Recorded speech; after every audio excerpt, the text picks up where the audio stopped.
कहा जाता है प्रेम केवल साथ रहने का नाम नहीं बल्कि आत्मा से आत्मा के मिलन का नाम है और इसका सबसे सुंदर उदाहरण है राधा और कृष्ण। परंतु क्या आप जानते हैं वही राधा जिनके बिना कृष्ण अधूरे हैं, वही राधा एक दिन द्वारिका छोड़कर हमेशा के लिए चली गई।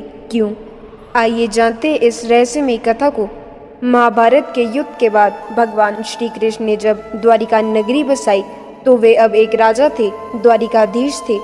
राजधर्म, परिवार और राज्य की जिम्मेदारियां उन पर थी। रुक्मणी, सत्यभामा और अन्य रानियां उनके साथ थी। पर राधा अब वृंदावन में नहीं बल्कि एक स्मृति बन चुकी थी। लेकिन एक दिन राधा भगवान कृष्ण से मिलने द्वारिका पहुंची। वह द्वारिका के महल में नहीं गई, उन्होंने खुद को एक सेविका के रूप में प्रस्तुत किया। कृष्ण ने पहचान लिया पर मौन रहे, क्योंकि वह मिलन अब सांसारिक नहीं था, यह आत्माओं का संवाद था। राधा ने कोई आग्रह नहीं किया, कोई शिकायत नहीं की, बस वही राजमहल में एक साधारण सेविका बनकर कृष्ण की झलक देख लेने में ही अपना सौभाग्य मान लिया।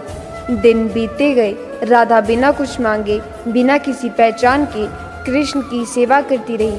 कृष्ण जानते थे यह वही राधा है जिसकी भक्ति से मैं स्वयं कृष्ण कहलाता हूँ। लेकिन दोनों ने ही संसार के नियमों से ऊपर उठकर मौन साध लिया। राधा के हृदय में प्रेम था और कृष्ण के मन में करुणा। समय बीता। एक दिन राधा ने कृष्ण से कहा, प्रभु, अब मेरी देह इस सेवा को नहीं निभा सकती, मुझे अब लौट जाना चाहिए। कृष्ण बोले, राधा बताओ तुम्हें क्या चाहिए? धन, मान, यश या मोक्ष, कुछ भी मांगो। राधा मुस्कुराई, मुझे कुछ नहीं चाहिए प्रभु, बस एक बार अपनी बांसुरी बजाइए जिसकी धुन पर मैंने अपना जीवन बिताया। कृष्ण ने बांसुरी उठाई और जब स्वर निकले तो राधा की आंखें बंद हो गई। वह उसी स्वर में लीन होकर कृष्ण के नाम में विलीन हो गई। कृष्ण ने बांसुरी नीचे रख दी और फिर कभी उसे नहीं बजाया, क्योंकि वह जान चुके थे अब वह राधा नहीं है जो पृथ्वी पर रहती थी, वह अब कृष्ण के हृदय में बस चुकी है। उस दिन से कृष्ण ने कभी बांसुरी नहीं बजाई और द्वारिका में सन्नाटा छा गया। राधा ने द्वारिका इसलिए छोड़ी क्योंकि उनका प्रेम कभी संग रहने का नहीं था, वह तो समर्पण का प्रेम था। वह जानती थी जहाँ कृष्ण है वहाँ राधा सदा रहेगी, भले ही देह से दूर क्यों न हो। इसीलिए राधा ने देह का साथ छोड़ा पर कृष्ण के प्रेम में अमर हो गई।